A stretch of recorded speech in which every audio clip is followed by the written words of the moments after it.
yangu.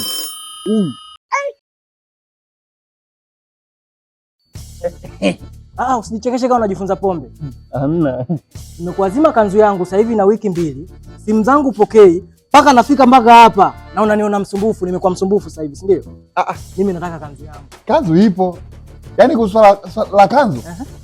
Usipo ndani. Kama ipo kinachofuata nini kama sio kuifuata na kuondoka nayo? Nitakupa, shida iko. Utanipa tena wakati nimekuja kuichukua, nipe sasa hivi. Yaani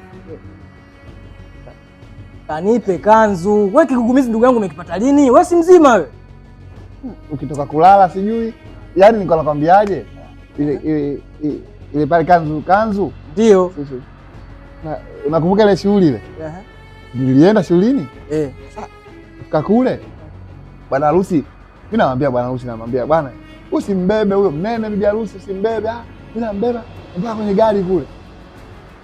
Kanzu yake imechanika bahati mbaya. Sasa hivyo chanika. Kuangaliwa pale wote mimi ndo na kanzu kali. Ndio. Kwa hiyo tukasema bwana mpe bwana harusi huyu nini? Kusema kama kanzu ni lazima na mimi aibu. Kwa hiyo kabidi tu nimwazime. Hapa nasubiria wakirudi honeymoon.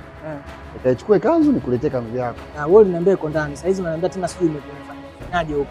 Unajua maelezo yako yanachanganyika, inaonekana kabisa ujisikii hata unachokiongea. Mkataba wetu kanzu unaichukua unaenda kwenye shughuli, jioni unanirudishia. Wewe kanzu yangu unaenda tena unaigawa. Na ile kanzu nikwambie pia, ilikuwa ni lazima.